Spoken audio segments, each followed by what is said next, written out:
Biz Ağrı Mustazaflar Cemiyeti Yardım Komisyonu olarak elhamdülillah 50 aileye ulaştık.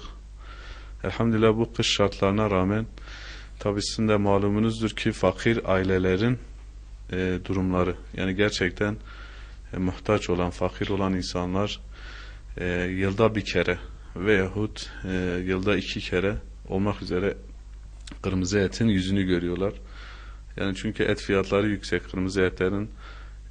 Elhamdülillah hayırseverlerin vesilesiyle biz yardımlarımızı bu etlerle ulaştırdık. Bu fakirlerimizin ocağında, tüplerinde az da olsa bir kırmızı et yüzü gördüler.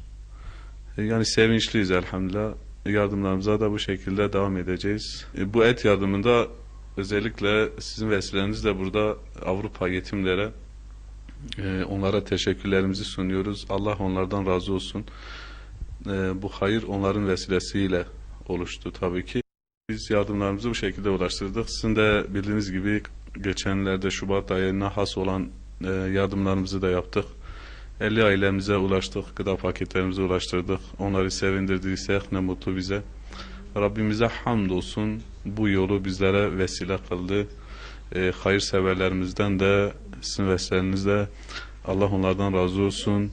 Allah onların hayırlarını kat be kat versin inşallah diyoruz.